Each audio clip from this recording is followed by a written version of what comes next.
Hello everyone and welcome to today's video. Today I'm going over a recent report that Republican Senator Richard Shelby, who is currently in the U.S. Senate and is currently serving out his sixth term as Senator of the Republican Party from Alabama, he's announced he will be retiring and will not be running for re-election. Now, this is an interesting thing to talk about because the Republicans will likely win the Senate seat in Alabama. That's not really too much of a concern for the Republicans. The main concern to think about, really, though, is there is another Republican incumbent retiring. And it's interesting that another Republican is retired because we've seen just a slew of incumbent senators, especially Republicans, retiring. It started off with Rob Portman, Richard Burr, and then also Senator Pat Toomey of Pennsylvania announced he's retiring, and now adding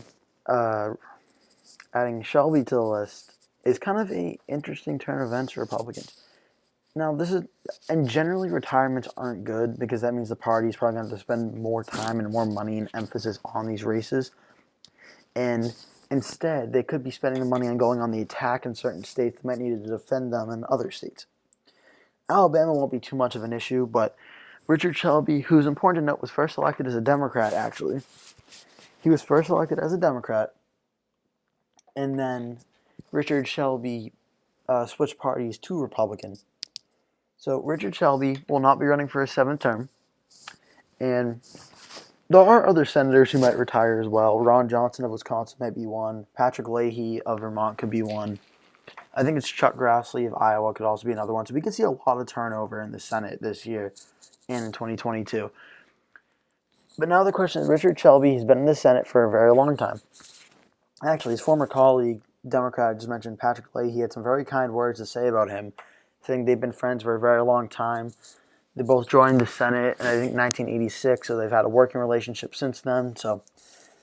And I have a quote here. Leahy says Shelby is a true statesman and a man of his word. So it's interesting. Patrick Leahy, who is one of the most Democratic senators in Washington, has a very good approval of Shelby.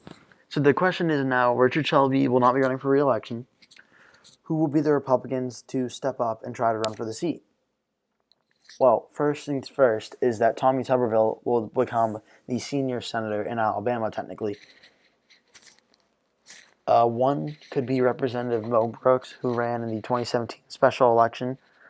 He said he is considering a run for the U.S. Senate, so he's probably the first name to keep an eye on.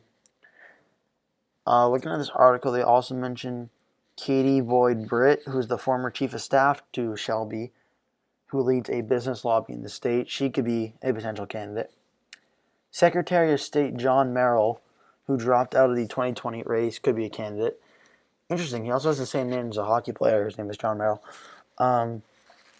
Representative Gary Palmer from Alabama is also a potential candidate. And someone named Linda Blanchard, who is a business executive and former ambassador to Slovenia for President Trump.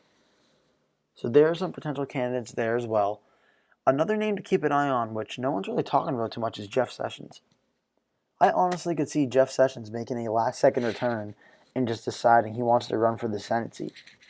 I know he lost the primary to Tuberville last time around, but I feel like Brooks versus Sessions, I don't know. Jeff Sessions might make a play for the seat out of nowhere, and no one really sees it coming, but I could see it happen. So yeah, Richard Shelby announces he's retiring. Another Republican added to the list of retiring senators, and it'll be interesting to see if we have more in the coming weeks and the coming months. Thank you so much for watching, everyone. Please remember to like this video and subscribe to my channel for future updates and content. Thank you so much for watching, and I'll see you in the next video.